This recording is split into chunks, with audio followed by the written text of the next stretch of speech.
No violence, no hate speech, just happy warriors on America First. As I said, I'm a little trepidatious about the next two segments. Very rare for me. I love talk radio, but there are certain people you look up to, and one of the masters is with us next. People say, you're the best dressed guy on radio. I always wear a suit and tie, but you know what? I pale by comparison to the man who always wears a bow tie on radio. Somebody whose show is just an example to everybody else. He is the host of the new John Batchelor Show. John Batchelor, welcome to America First.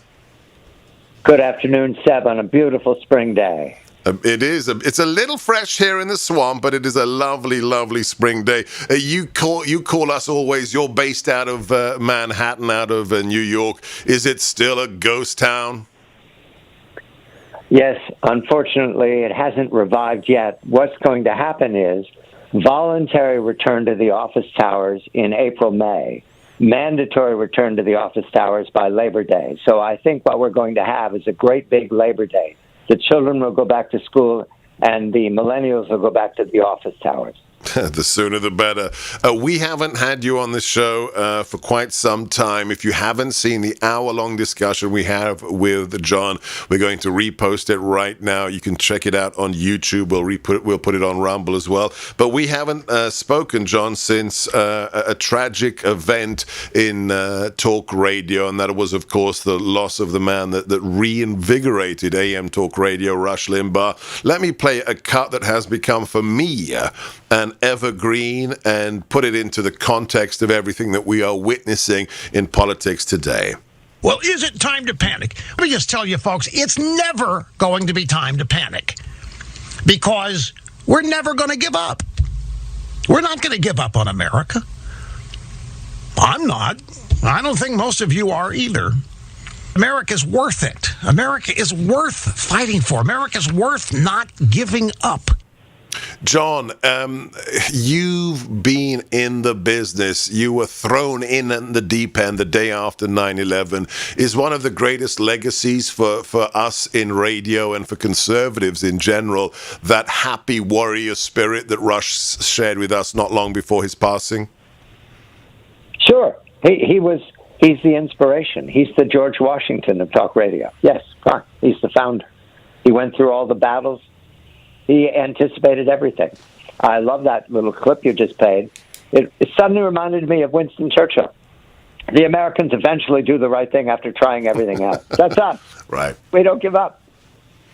And in the age of YouTube, in the age of streaming, in the age of podcasts, how is it? When I was a complete neophyte, you gave me some very good advice about what's special about radio. Please share with our millions of listeners and viewers right now how it is that this antiquated, almost antediluvial technology is more popular than ever. Theater of the mind is what it is. We have to do it with language entirely. We have to hold the people's attention with language. Everybody's got different things to do. What we present is an ability to listen to us while people are multitasking.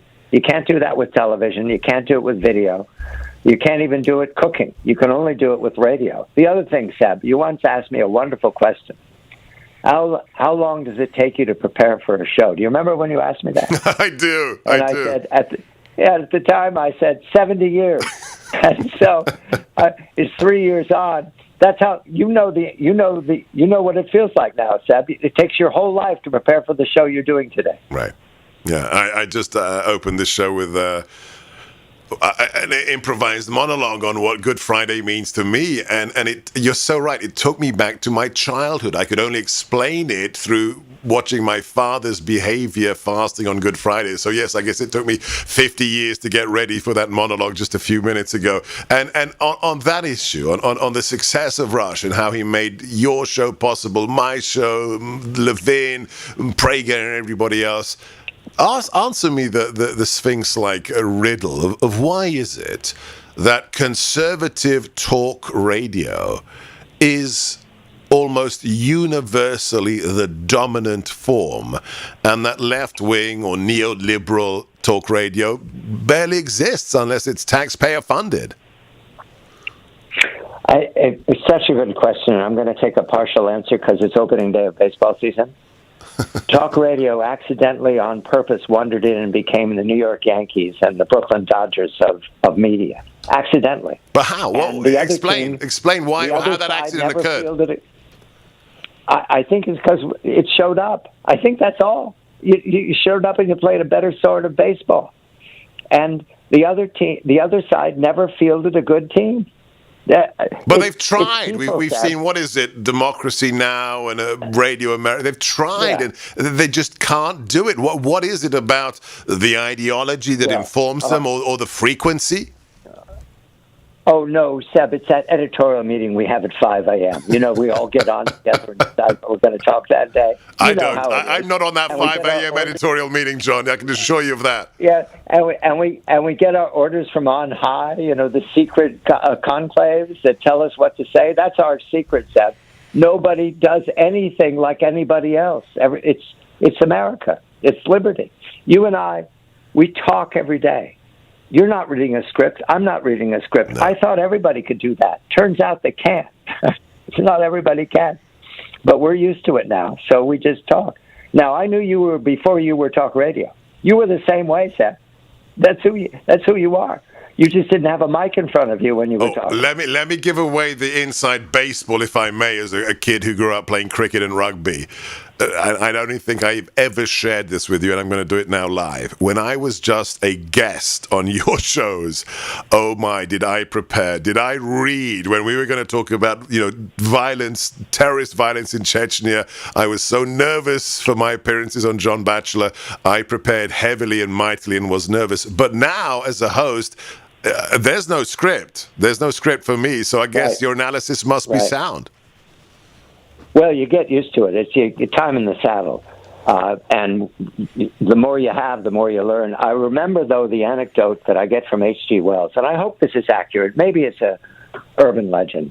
Wells, one time, I think he's approaching 80. He was senior to a lot of seniors we have in politics. He was senior to them, all right?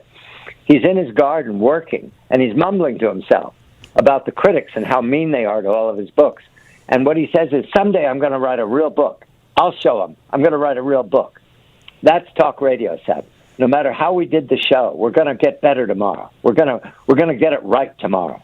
And that's what it feels like. Today, what are we talking about? We're talking about the border. We're talking about Joe Biden's administration. We're talking about the tax hikes. But we know where we're going. We're going towards a wonderful cycle of frequent elections. We're going for solutions. We will find a solution to the border crisis. We're going for the reawakening of America. We have confidence in all that.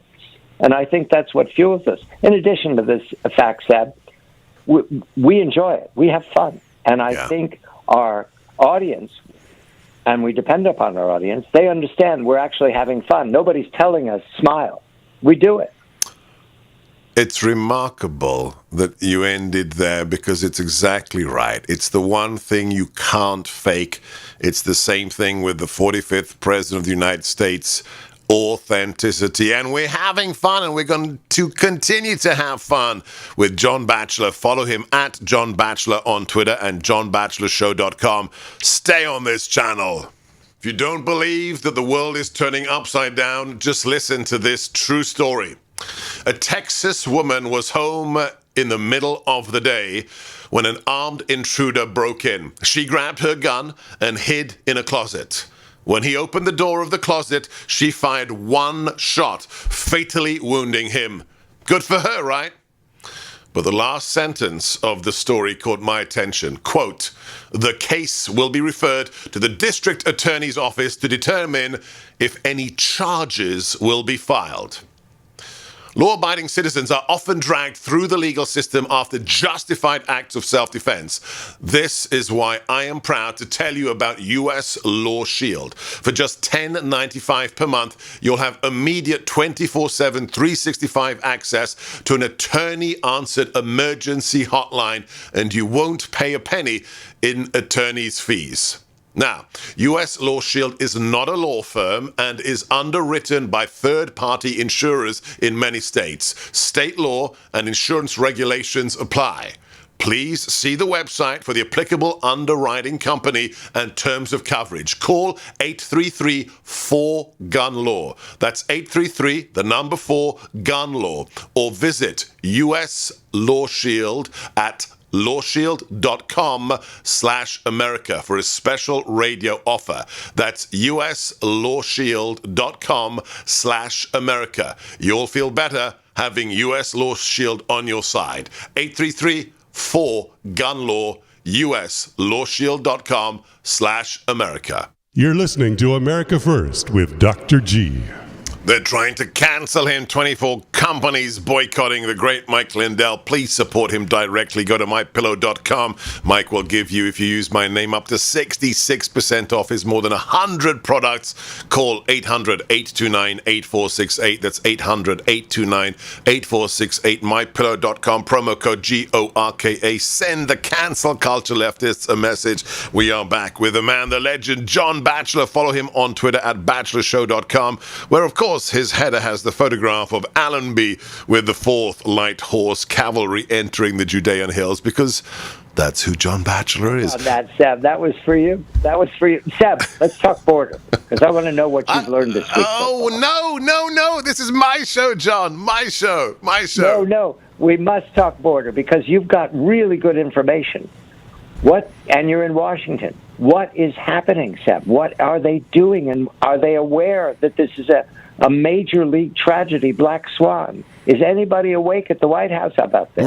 No, absolutely not. And the fact that neither the vice president or the president see fit to go to the border is an indication of how they have been caught completely unawares by their own policy decisions. But we can discuss that on your show tonight at 10 p.m.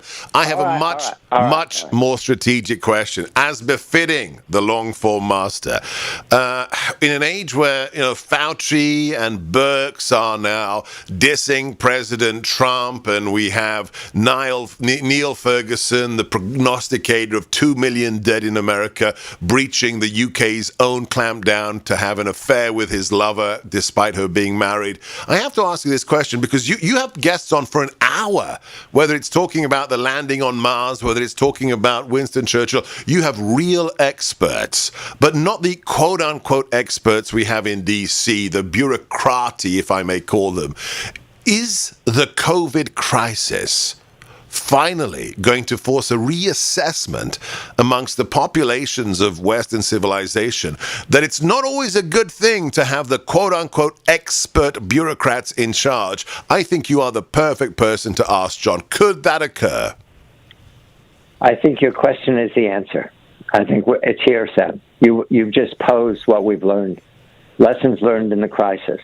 If somebody comes on as an expert and tells you to lock your door, don't listen to him. Yeah. Don't. Ask who that person is and what do they know. Seb, I understand you make mistakes when you're put in a position on the podium and you're speaking to a national audience. Mistakes will be made. But consistently over a year, we were told a future that doesn't exist. Yes. We were told to do things that were counterintuitive to us as Americans. And the British, you were born there. The British felt the same way, Seb. They felt the same way in Italy. They felt the same way in Germany. This is not my future to lock the door and be frightened of my neighbor. So I just measure your question by saying you've got the answer in your question, Seb. Experts misled us. And so from now on, we'll listen to common sense. And common sense, where does it come from? It came from my grandmother. That was common sense. So let's put the grandmothers in charge, Seb. Let's put the grandmothers in charge. The grey beards, the return of the grey beards, the people we used to respect. We're talking to John Batchelor, the host of the new John Batchelor Show at johnbatchelorshow.com and Batchelor Show on Twitter. John, last 90 seconds we have with you. A related topic. The left have successfully made the word populism a pejorative term. Despite that, we've witnessed Brexit, we've witnessed Modi, we've witnessed Trump. Is this trend going to strengthen in your expectation in the coming years? No, for heaven's sake, the progressives have a circular firing squad. We don't have to do anything, Sam. Nothing whatsoever. I mean, when Dr. Zeus is on our side, do we need another army? That was it. So you are optimistic that imagine. we don't even have to work hard to regain the republic that we seem to be losing every day incrementally? When we stop laughing, we'll go back and make a lot of money. How's that? How's that? Look at the economy. Good heavens, Seb. We're roaring out of the chute. I mean, we're the Kentucky Derby of economies right now, and we're in the lead.